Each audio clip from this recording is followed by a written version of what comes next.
इस सत्र में हम प्रपत्र च की बात करेंगे, जिसमें एनआरएसटी में शामिल छात्र और छात्राओं का चाइल्ड प्रोफाइल बनाएंगे। और सभी चाइल्ड प्रोफाइल बनाने के लिए अगर मेरे विद्यालय में 5 बच्चे हैं तो पांचों बच्चों का अपना अपना चाइल्ड प्रोफाइल बनाकर आप उसे अलग अलग फाइल में बेसलाइन टेस्ट के साथ रखेंगे।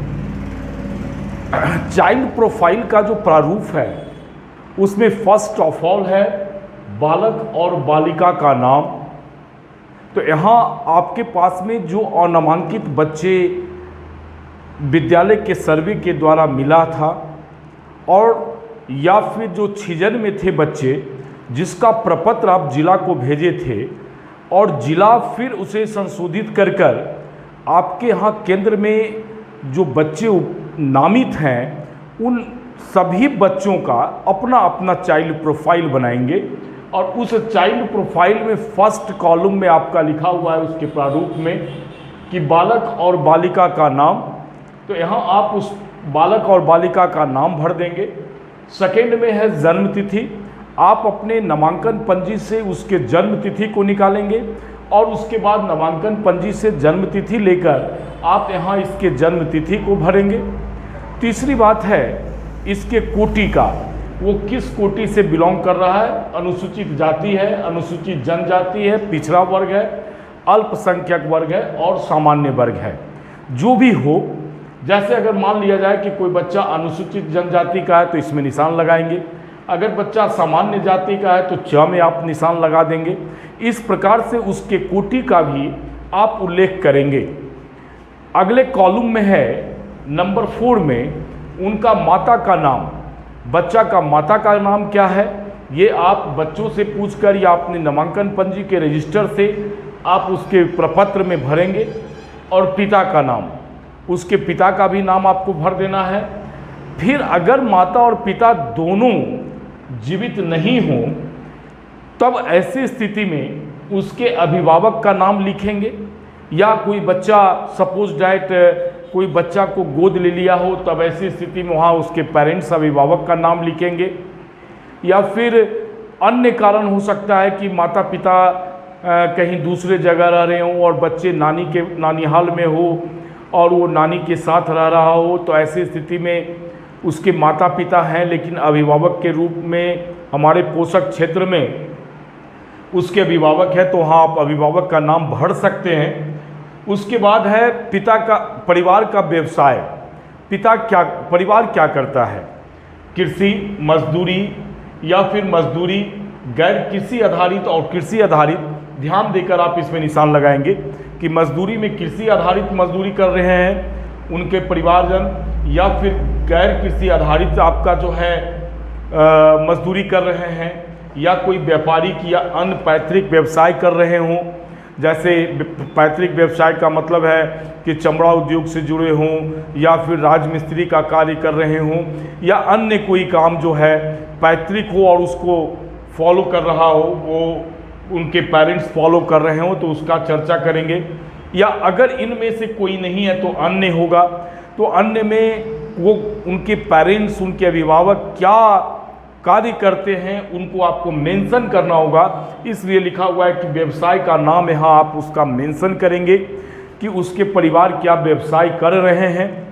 आप 8वें नंबर में आ जाए कि आपका बच्चा जो बहुत सारी अभी भी क्षेत्र में ऐसी बातें आ रही है कि बच्चियों के लिए खास करके कि अभी भी बहुत सारे समाज में बच्चियों का कम उम्र में शादी हो जाती है और ऐसी स्थिति में वो उनका जो अनिवार्य शिक्षा है वो नहीं हो पाता है और बीच में बाधित हो जाता है। तो उस किस कारण से बाधित हुआ था तो उसका आपको जो है विवाहित और अविवाहित में आपको निशान लगाना है कि जो बच्चे हैं वो अविवाहित हैं या अविवाहित हैं। तो यहाँ भी आपको कॉलम में 8 नंबर कॉलम में आपको निशान लगा देना है।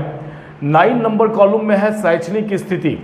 शैक्षणिक स्थिति है कि यदि छिजन है तो किस कक्षा में छिजन हुआ था। अभी बच्चे का उम्र मान लेते हैं कि 11 वर्ष हो गया है, वो क्लास 3 पढ़कर छोड़ चुका होगा, तो वो किस कारण से हुआ है छिजन उसके रीज़न को लिखेंगे, है ना। मतलब यहाँ आप बात रख सकते हैं कि वो अनामांकित का शब्द का जिक्र कर सकते हैं, अनामांकित और सीजन में है, तो यहाँ आप क और ख कॉलम में आप सीजन कर लें। तो किस कारण से है, किस कक्षा में हुआ है, तो आप उसको लिखेंगे कि अगर बच्चे अनामांकित थे तो हम इस क्लास में उसका नामांकन लिए उम्र के सापेक्ष, और अगर छीजन हुआ है तो किस क्लास में छीजन हुआ है, तो शैक्षणिक स्थिति में ये रिप्रेजेंट करेंगे। उसके बाद सीजन का कारण, किस कारण से बच्चे हमारे ड्रॉप आउट हुए, अगर छीजन होगा तो किस कारण से बच्चे ड्रॉप आउट हुए हैं। तो आपके पास जो मार्गदर्शिका दी गई है उसमें इतने कॉलम दिए गए हैं, जैसे आपका फर्स्ट में वो शादी के कारण से छीजन हुआ था, या किसी बीमारी के कारण से छीजन हुआ, या मजदूरी या अन्य क्रियाकलाप में वो जुड़ा हुआ था बच्चा हमारा, या भाई बहन का देखभाल कर रहा था, या कोई घरेलू कार्य कर रहा था, इसमें घरेलू कार्य भी होगा। अड़ा में दिया हुआ है कि परिवार के साथ कार्य हेतु अन्यत्र पलायन कर गया, जैसे ईट खोलवा का जो चर्चा हम लोग बराबर करते हैं, तो बच्चे पलायन कर जाते हैं कहीं दूसरे क्षेत्र में, तो उसको आपको निशान लगा देना होगा। शैक्षणिक सुविधा का अभाव था, उसके पास कॉपी की कमी थी, उसके पास कलम की कमी थी, तो आपको शैक्षणिक सुविधा का अभाव था, ये भी कारण हो सकता है। या फिर उसका ये भी कारण हो सकता है कि किसी सामाजिक परिस्थिति के कारण से वो विद्यालय नहीं आ रहा होगा, तो आप इसमें निशान लगाएंगे। फिर आपका दीनी मकतब में पढ़ना, दीनी मकतब होता है कि मदरसा की तरह है कि जहाँ आप बच्चे जाकर वहाँ शिक्षा ले रहे थे, उसके बाद वहाँ से उनकी तालीम पूरी हो जाती है तो पढ़ाई बंद कर देते हैं और किसी अन्य घरेलू अन्य कार्य में लग जाते हैं। खास करके बाइक वगैरह बनाने में ऐसे बच्चे मिल जाते हैं छोटे छोटे, तो वहाँ आप वो दीनी मकतब में पढ़ रहे थे या उसका रीज़न था तो वो आप लिखेंगे, या कोई अन्य रीज़न था तो आप उसे भी अवश्य रूप में लिखेंगे। और तब अन्य जब होगा तब वहाँ आपको रीज़न लिखना पड़ेगा। उसके बाद आपको लिखना है कि परिवार की शैक्षणिक स्थिति क्या थी 11 नंबर कॉलम में। तो परिवार की शैक्षणिक स्थिति है कि उसके पिता और माता और भाई बहन अगर 6 से 14 आयु वर्ग का है तो उसकी भाई बहन की शैक्षणिक स्थिति क्या था। ऐसा भी हो सकता है कि वो फर्स्ट जनरेशन का फर्स्ट पीढ़ी का बच्चा हो और विद्यालय आपका आया हो और किसी कारण से विद्यालय छोड़ दिया हो, तो इस बात का हम इससे पता लगा सकते हैं कि क्या वो फर्स्ट जनरेशन का बच्चा था जिसके कारण से वो अधिगम पूर्ण नहीं कर पाया या उसको बीच में व्यवधान आई या कोई परेशानी आ रही थी। तो हमारी फिलिंग के लिए, हमारे विद्यालय परिवार के लिए ये अनिवार्य दस्तावेज है। तो अब यहाँ ऑप्शन डालना है कि क में अगर पिता निरक्षर थे तो क डाल देंगे, साक्षर थे तो ख, अगर 5वीं पास है तो ग, 8वीं पास है तो घ, और अगर 10वीं पास है तो ड़, च, इंटर पास है तो च, और स्नातक पास है तो छ। इसी प्रकार से माता पिता की सारी शैक्षणिक स्थिति को आप रिप्रेजेंट करेंगे। मैं आपको एक बात बताना चाहता हूँ यहाँ कि ये चाइल्ड प्रोफाइल बनवाने का सबसे बड़ा रीज़न है, हमें ऐसा प्रतीत होता है कि इसमें एक रीज़न एक परिवार की व्यवसाय, उसकी विवाहित होने की कंडीशन और सीजन का कारण सबसे इम्पॉर्टेंट बात है। अब देखिए यहाँ हमें ये पता चलता है इससे कि परिवार का जो व्यवसाय है, क्या उस व्यवसाय के कारण से बच्चे छीजन में चले गए, क्या वो आर्थिक दृष्टिकोण से पिछड़े हुए थे जिसके कारण हमारे बच्चे चले गए। और जबकि यहाँ छीजन के कारण से भी ये चीज़ और स्पष्ट होता है कि क्या वो सामाजिक कारण से जो है बच्चे हमारे ड्रॉप आउट हो गए। तो ये रीज़न पता चलता है हमें कि उस किस कारण से विद्यालय से ड्रॉप आउट हुए, विद्यालय आना बंद किए या अपनी पढ़ाई को, अपना जो अनिवार्य शिक्षा था उसको पूर्ण नहीं कर पाए। तो है क्या कि सभी का उपचार है। जिस कारण से बच्चे विद्यालय आना ड्रॉप आउट करते हैं या छीजन में रह जाते हैं, तो हम क्या करेंगे कि जैसे आपको एनआरएसटी के ट्रेनिंग में हमने बताया कि सृजन क्या मुख्य बच्चों को जाने, और वहाँ हमने बताया था कि आर्थिक दृष्टिकोण से, सामाजिक दृष्टिकोण से, भौगोलिक दृष्टिकोण से बच्चे विद्यालय से सृजन में चले जाते हैं या अनामांकित रहते हैं, तो किस कैटेगरीज का वह विद्यार्थी है, किस कारण से उसका सृजन हुआ।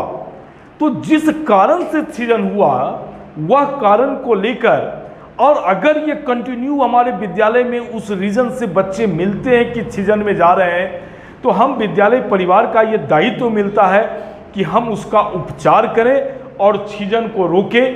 तो ये हमारा चाइल्ड प्रपत्र च है, जो केंद्र शुरू होने से पहले इसे प्रत्येक बच्चों को भरकर, प्रत्येक बच्चों के लिए अलग अलग ये फॉर्मेट भरकर आपको रखना है। और ये पूरी फॉर्मेट आपको एक मार्गदर्शिका दी गई थी, उसमें दिया गया था, जो हम फिर से दिखाना चाहते हैं आपको।